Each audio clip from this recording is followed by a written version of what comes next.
So I'll just say a couple of things about the wine and the ekev, I suppose. The wine and the ekev is something we do at home with Elia and Uriah and Shaya. Shaya had to go home for her bedtime, and my wife Mayan, who had to take Shaya home to go to bed. Mayan, you can't see, but she made the drawing here. It's a beautiful, beautiful label for the ekev. There are a few unique. עכשיו אפשר לשבת. תוכלו לשבת שם. לא, בא לי Okay. So I started making wine myself pretty much when Elia was born in 2017. So our first vintage is 2018. And then around the same time I also planted a yekev, a very small one in our backyard in the Binyamin region. Obviously we don't have vintages from that until several years after that. And one of the unique things about the wine is we don't use any Saccharomyces cerevisiae yeast. The wine is fermented with the natural yeast that are on the grapes when we pick them.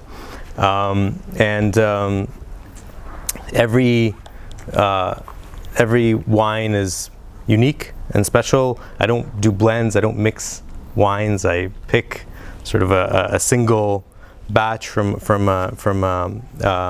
kerem and ferment it in a single batch, and then the best one we usually drink for Leila Seder, for Pesach, after we make our own matzot.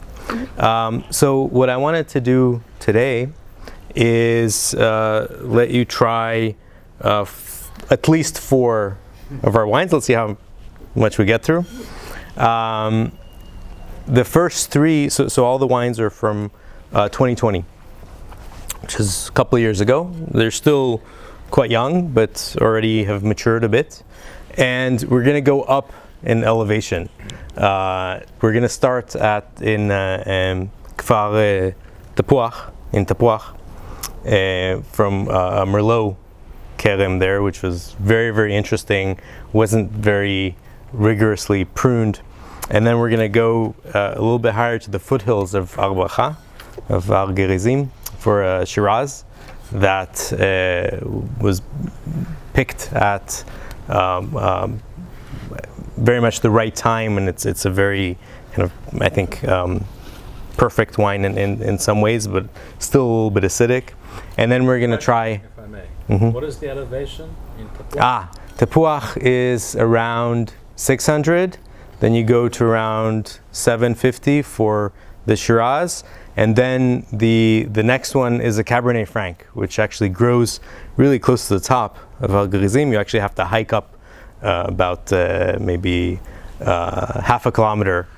You can't drive there. You have to hike up a hill, so that's already, I think, past 800. So very high elevation. And then the fourth one is going to be a Shiraz that I grew myself in my backyard, and I cultivated the vines and pruned them, and what's the elevation there? 400 exactly. So it's going to be kind of a roller coaster, but just I had to include it for today. So I'm going to open the wine. I suppose people should come up and just I'll pour, take a glass, sit down, and then Rav Ziskin is going to do a Dvar Torah. Okay.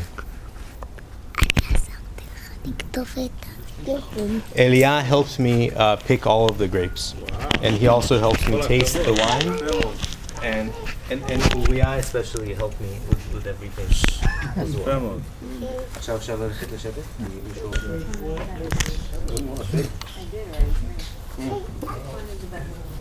I'm just gonna do this just in case. There shouldn't be any issues. Sometimes things get corked, whatever, but it has the added benefit of aerating the wine.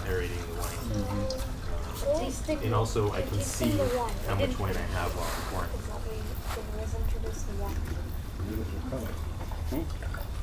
See, it's totally normal to have a little bit of residue at the end. I know.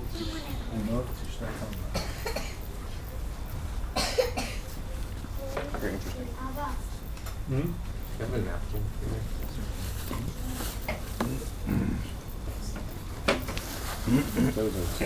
It's another reason why I didn't bring any smooth that way. It's not Mr.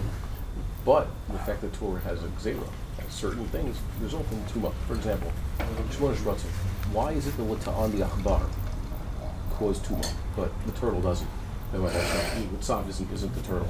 Oh, Whatsav is not the turtle? No. Wine has really two jobs. One is to be good, and the other is to be ready.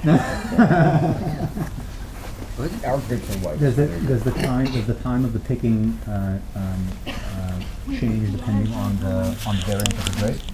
Yes, absolutely. Yeah. Absolutely. Different varietals. They're called varietals.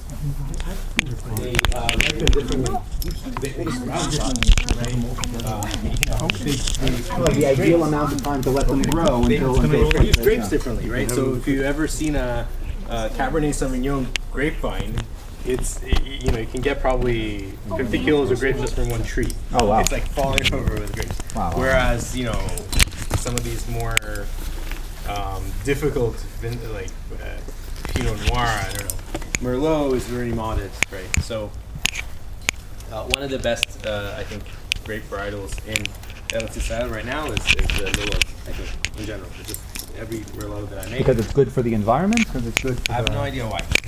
It's very good. Right? It's an opinion. It's not. So this is not a Merlot. It's much more sweeted on Parshat Kitavo. So I called it Kitavo, right? So harvested from Al-Wacha on Parshat Kitavo, which is when. I should invite Donnie Rubin, but I don't know if I was allowed to do that. Wow. Are we supposed to drink coffee in between each cup or something? No. And also that doesn't really help. That just makes you more alert while I drinking. don't know. I'm not. That's not This necessarily has a good the thing. strongest bouquet. What I know from the last two of these things I went to, there were olives, there were crackers, and there was also cheese. Like that's a thing. Oh yeah, this And is I'm very